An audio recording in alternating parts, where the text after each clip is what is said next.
Audio Jungle.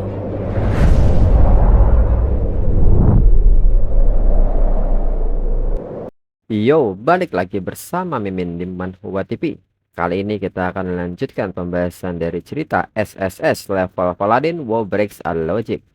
Mimin infokan kembali bagi teman-teman yang ingin menonton video terbaru lebih cepat, silahkan bergabung menjadi member di channel ini dengan biaya 10.000 per bulannya. Jika tidak, teman-teman bisa bersabar lebih dulu selama 2-3 hari untuk menonton video tersebut. Tanpa berlama-lama, yuk kita masuk ke disclaimer dulu.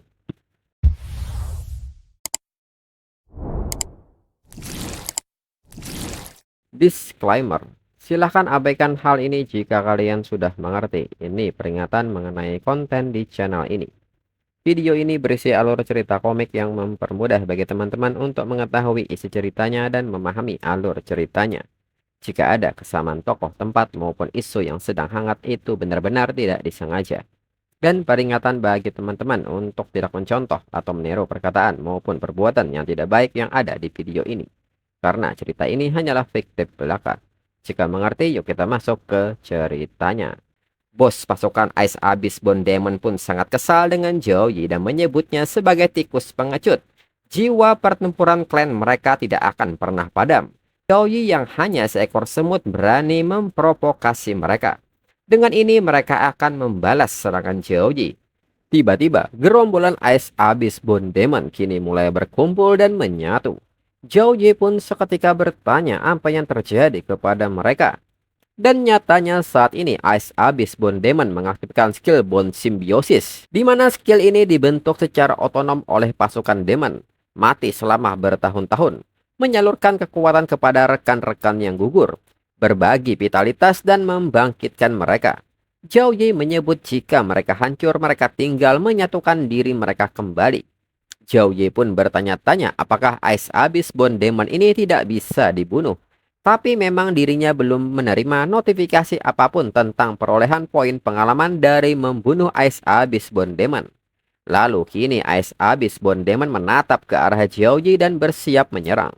Zhao Ye merespon hal ini dan mempersiapkan diri, serta mengatakan bahwa legendaris itu tidak sederhana. Tapi dirinya tidak percaya Ice Abyss Bone Demon tidak bisa dibunuh. Hingga Zhao Ye melepaskan tusukan cahayanya. Cahaya ini pun ditahan oleh Abyss Bone Demon. Namun karena kuatnya elemen cahaya milik Zhao Ye, perlahan serangan Zhao Ye mengikis tubuh Ice Abyss Bone Demon hingga hancur dan membuat gerombolan Ice Abyss Bone Demon yang bergabung kini mulai terpecah. Di saat itu Zhao Ye dengan cepat mengambil kesempatan ini dan memotong tiap gerombolan Ice Abyss Bone Demon yang jatuh. Lalu tubuh besar Ice Abyss Bone Demon kembali menatap Zhao Ye dan bersiap mengayunkan senjatanya. Namun Zhao Ye dengan cepat menghindari serangan ini dan segera mengaktifkan skill terbangnya dan mendekat ke mata besar Ice Abyss Bone Demon. Melihat Zhao Ye mendekat, Ice Abyss Bone Demon kini mengcasting energi bola dari mulutnya. Dan Zhao Ye juga bersiap dengan serangannya. Hingga dua serangan ini saling beradu. Namun di saat serangan ini beradu, sesuatu yang aneh terjadi kepada Zhao Ye. Zhao Ye tiba-tiba mendengar suara kegaduhan yang memberitahunya bahwa sayap kiri hampir jebol. Dan meminta seseorang untuk mengirim bala bantuan. Dan nyatanya Zhao Ye saat ini telah berada di tempat lain. Lalu seseorang menegur Zhao Ye dengan nama Zhao Yan serta memintanya untuk menunggu. Dan meminta Zhao Yan untuk memberi Lord Prospang waktu. Dan di saat yang sama, tiba-tiba sebuah serangan datang dan mengenai orang ini. Setelah diperhatikan, ternyata serangan datang dari sebuah portal di atas langit. Zhao Ye menyadari bahwa itu portal antar dimensi milik ras demon. Dan bersamaan dengan itu, pasukan ras demon seketika muncul dari portal. Seseorang dari pasukan keluarga Zhao meminta semua murid keluarga Zhao untuk mendengarkan perintahnya. Bertarunglah sampai mati, mereka tidak boleh membiarkan demon lolos dari wilayah Tianlan. Hingga pertempuran pun dimulai. Semua pasukan keluarga Zhao pun menyerukan sebuah kata. Mereka akan hidup dan mati bersama Tianlan. Hingga sebuah naga es melintas di atas pasukan keluarga Zhao. Lalu naga es ini mengcasting sebuah serangan berupa napas es. Dan kemudian melepaskannya ke permukaan. Dan naga ini ternyata adalah Frostfang. Orang-orang pun seketika bersorak dan menyerukan nama Lord Frostpunk. Mereka selamat karena Frostpunk ada di sini. Zhao Ye yang melihat semua kejadian ini menyadari bahwa dirinya sekarang berada di medan perang saat invasi demon 100 tahun yang lalu. Lalu kini pertempuran terus berlanjut di mana Frostpunk mengayunkan ekornya untuk menghancurkan pasukan demon yang telah membeku. Hingga kini Frostpunk berhadapan dengan pasukan demon yang telah berkumpul. Hingga semua serangan pasukan demon berpusat kepada Frostpunk. Dan hal ini membuat Frostpunk marah dan kembali menghentakkan ekornya ke permukaan tanah. Hingga membuat pasukan demon terhempas. Lalu pasukan keluarga Zhao pun kini kembali maju menyerang pasukan demon yang ada. Dan akibat pertempuran ini banyak pasukan muda dari keluarga Zhao yang jatuh. Pasukan keluarga Zhao pun sangat marah dengan hal ini dan menyebut pasukan demon sebagai bajingan.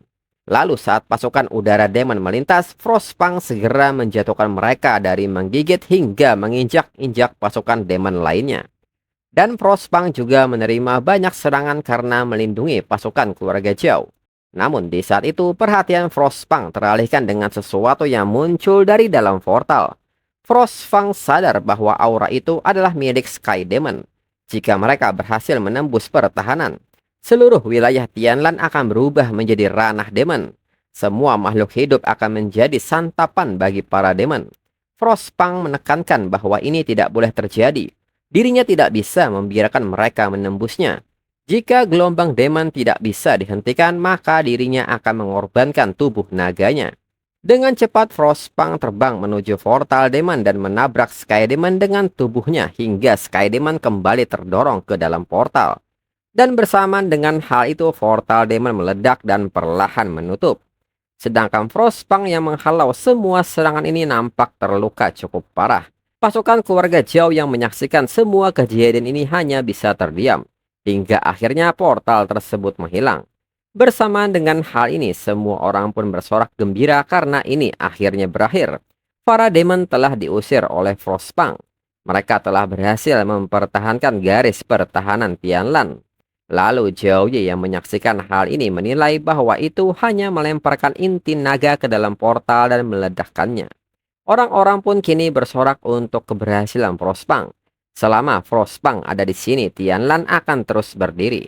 Sedangkan Frostpunk sendiri menilai ini bagus, dirinya tidak mengecewakan janjinya kepadanya. Lalu di saat itu seseorang datang dan memanggil Frostpunk. Zhao Ye yang melihat ke arahnya menyadari bahwa orang ini adalah leluhur keluarga Zhao. Lalu secara tiba-tiba Zhao Ye seketika kembali ke kesadarannya. Bersamaan dengan hal ini sebuah serangan datang dan mengenai Zhao Ye. Namun beruntung Zhao Ye masih sempat mengantisipasi serangan ini hingga hanya mengalami dorongan. Lalu Zhao Ye pun bertanya apa isi dari cahaya itu. Setelah Zhao Ye memperhatikannya lebih teliti ternyata itu adalah Dragon Scale. Zhao Ye pun bertanya-tanya bagaimana mungkin dirinya tidak menyadarinya dari awal. Gerakan Icebound Demon ini terlalu seragam dan metode serangan mereka sangat sederhana. Zhao Ye seketika menghentikan gerakannya dan menonaktifkan elemennya. Kembali Icebound Demon mengayunkan senjatanya ke arah Zhao Ye. Namun Zhao Ye tidak merespon hal ini dan hanya diam. Dan benar saja serangan itu tiba-tiba terhenti. Zhao Ye menyebut bahwa dia benar. Mereka memang pelaku di balik kematian tragis dari Frostpunk. Bagaimana mungkin kemarahan leluhur keluarga Zhao membiarkan musuhnya mati dengan mudah? Shatter dan Reform adalah kutukan siklus, kebangkitan yang tidak ada habisnya. Menggunakan skala naga Frostpunk sebagai energi untuk memperbaiki mereka menjadi wali makam Frostpunk. Siapapun yang masuk secara paksa akan diserang dan Icebound Demon ini akan berkumpul kembali setelah dihancurkan. Bahkan master tingkat kedua akan kesulitan menahan perang gesekan seperti itu. Tidak heran murid keluarga Zhao sering berhenti di pos pemeriksaan kedua. Namun jika seseorang menahan diri untuk tidak menyerang dan tampak dalam keadaan tidak berbahaya, makhluk tak berakal ini akan kehilangan targetnya.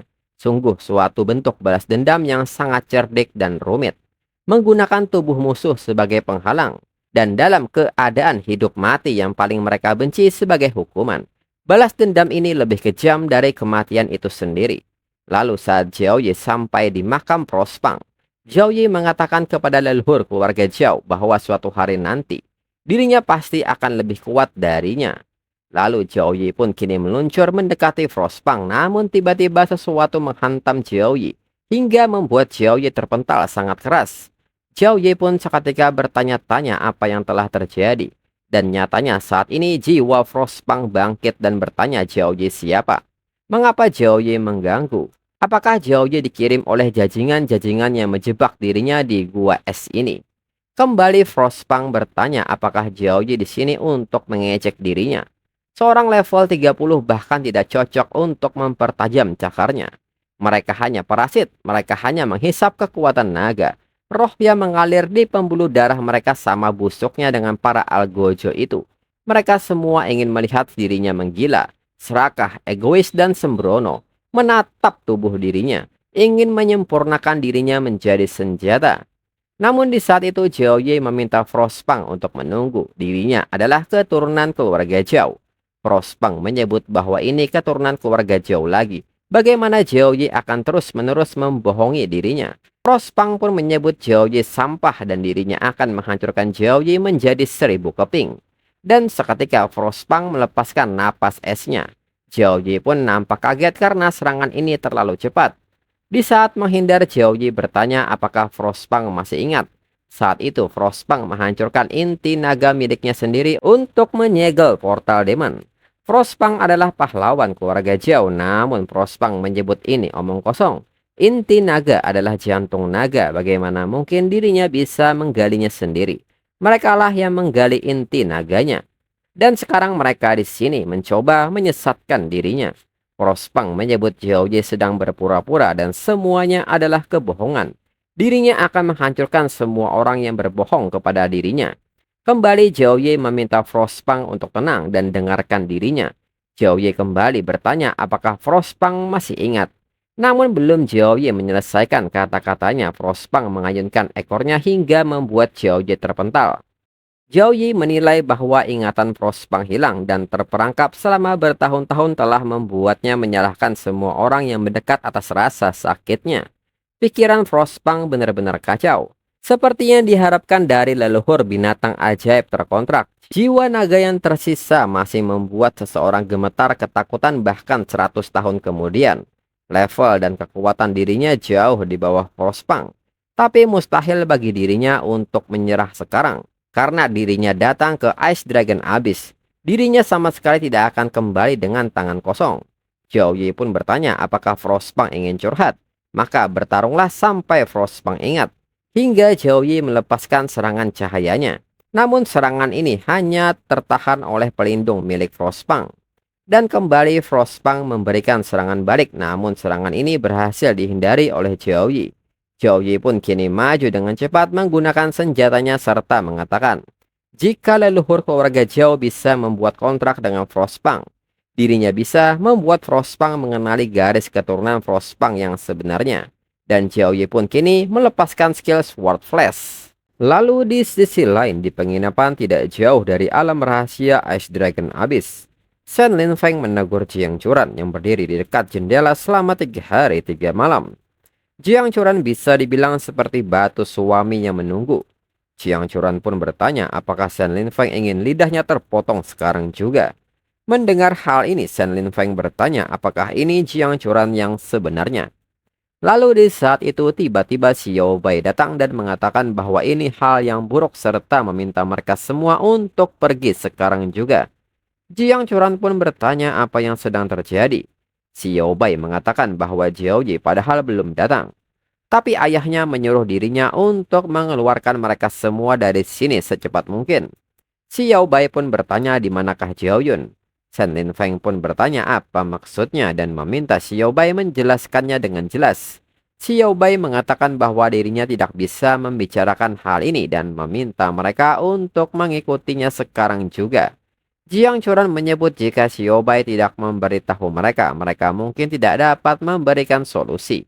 Selain itu, Zhao Yi masih berada di alam rahasia Ice Dragon Abyss. Tidak mungkin dirinya pergi dengan mudah. Shen Linfeng membenarkan hal itu, dirinya bukannya tidak kompeten. Namun Shen Linfeng meminta Xiao Bai untuk memberitahu mereka apa yang terjadi. Dan jika mereka dapat membantu, mereka pasti akan membantu. Xiao Bai mengatakan bahwa dirinya tidak bermaksud seperti itu. Ini bukan sesuatu yang bisa mereka tangani. Jika mereka tidak pergi sekarang, semuanya akan terlambat. Di sisi lain, ternyata Red Madam telah membawa Zhao Yun bersamanya, namun beruntung hal ini segera dihentikan oleh Zhao Heng. Zhao Heng pun mengatakan kepada Red Madam bahwa ini adalah wilayah keluarga Zhao dari Tianlan. Dirinya berharap Red Madam tidak menimbulkan masalah di sini. Di samping itu, Red Madam juga berkunjung ke area di mana Jiang Churan dan Shen Linfeng berada dengan memberikan salamnya.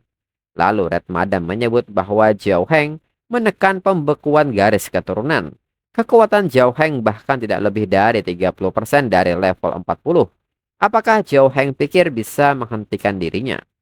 Zhao Heng pun menekankan tidak peduli betapa sulitnya hal-hal untuk keluarga Zhao.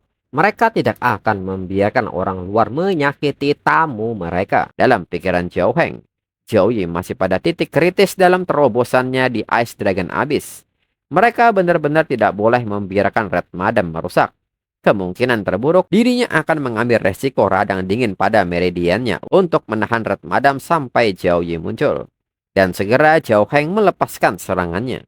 Di sisi lain, Red Madam menyapa Shen Linfeng dan Jiang Churan dan bertanya mereka ingin pergi kemana. Shen Linfeng dan Jiang Churan kaget melihat Red Madam masih hidup. Setengah jam yang lalu, Red Madam bertemu dengan leluhur keluarga Zhao dan mengatakan bahwa ini adalah kristal sumsum dingin tahun ini. Leluhur keluarga Zhao mengatakan bahwa ini terlalu merepotkan bagi Red Madam untuk datang sejauh ini. Leluhur keluarga Zhao meminta Red Madam untuk mengatakannya dan dirinya akan mengirim seseorang untuk mengambilnya. Lalu tetua ketiga dari keluarga Zhao yaitu Zhao Peng meminta seseorang untuk membawanya ke sini. Dan segera para pelayan keluarga membawa beberapa peti yang berisikan 1000 sutra ulat salju dan batu giok es mistis. Zhao Peng menyebut sesuai kesepakatan tahun-tahun sebelumnya. Harta karun langka juga sudah disiapkan. Namun Red Madam menyebut ini masih belum cukup. Red Madam menyebut bahwa keluarga Zhao menyembunyikan hal-hal baik tetapi tidak menyerahkannya. Ini menunjukkan ketidaktulusan mereka dalam mencari kristal sumsum dingin. Zhao Heng pun merespon hal ini dan bertanya apa yang Red Madam katakan. Keluarga Zhao mereka berusaha keras untuk mengumpulkan harta karun untuk ditukarkan dengan Red Madam setiap tahun. Zhao Heng menilai bahwa Red Madam memang seperti ini. Syaratnya meningkat setiap tahun. Zhao Heng pun bertanya trik baru apa yang Red Madam lakukan tahun ini. Lalu Red Madam menyebut bahwa dirinya bosan dengan barang-barang mencolok ini. Tahun ini metode pembayaran utang harus diubah. Jika kepala keluarga Zhao setuju, akan ada cukup kristal sumsum dingin untuk sepanjang tahun. Zhao Peng pun bertanya apa yang ingin ditukar oleh Red Madam. Zhao Heng yang masih berpikir menilai bahwa ada sesuatu yang tidak beres di sini. Red Madam pun menanggapi hal ini dan menyebut bahwa dirinya ingin seseorang. Zhao Peng pun seketika bertanya siapakah itu. Red Madam menyebut bahwa dirinya menginginkan Zhao Yi. Mendengar hal ini, Zhao Heng seketika kaget. Zhao Heng menyebut bahwa Red Madam bercanda. Bagaimana orang yang masih hidup bisa diperdagangkan? Zhao Heng pun bertanya-tanya dalam pikirannya bagaimana Red Madam mengarahkan pandangannya kepada Zhao Yi. Red Madam pun bertanya soal bercanda ini dan menyebut Zhao Heng cukup lucu.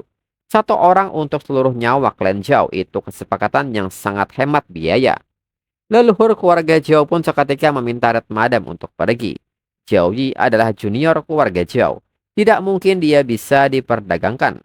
Red Madam pun bertanya apakah mereka tidak ingin menyerahkan Zhao Yi dan bisakah keluarga Zhao mereka bertahan hidup dalam 2 bulan ini.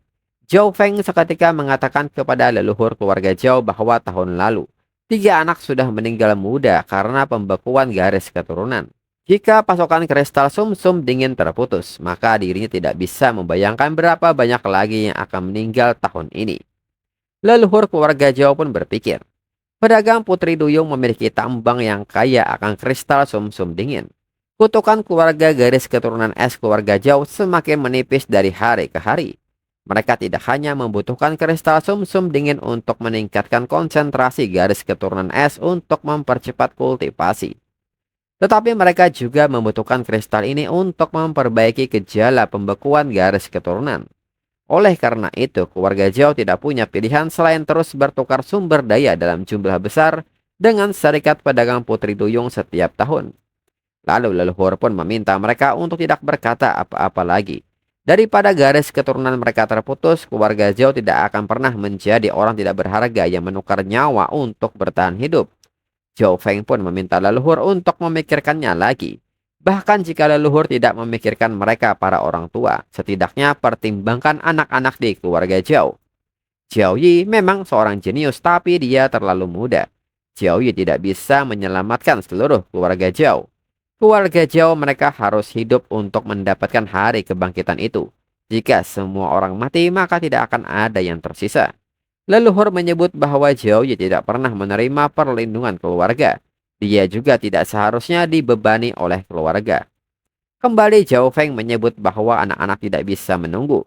Dan leluhur pun sekali lagi meminta Red Madam untuk pergi. Dalam pikiran leluhur menyebut Red Madam sebagai idiot. Red Madam memaksanya memilih antara Zhao Yi dan keluarga Zhao.